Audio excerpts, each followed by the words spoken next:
Alright guys, in this particular problem, we're going to be determining if the data set represents a linear function.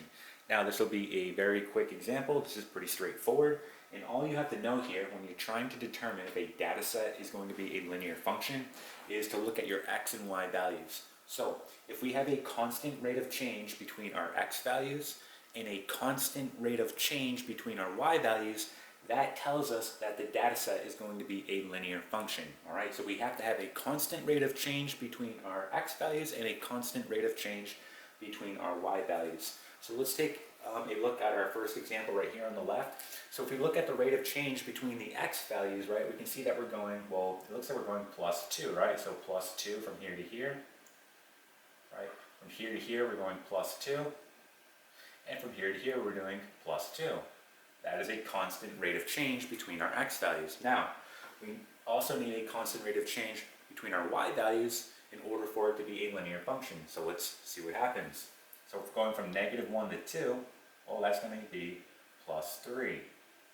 Right? From 2 to 5, that will be plus 3. And from 5 to 8, that's going to be plus 3 as well. Again, a constant rate of change. So in this case, this tells us that we are in fact dealing with a linear function.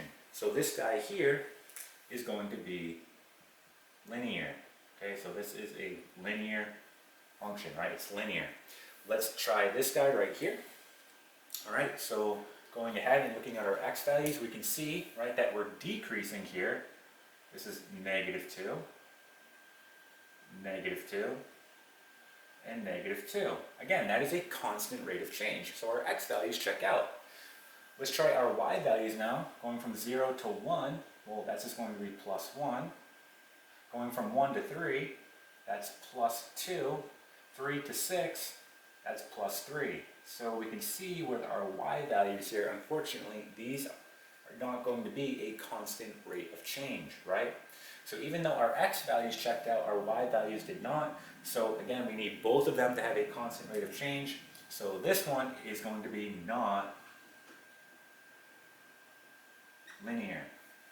Okay, so that's how you go ahead and determine if a data set represents a linear function.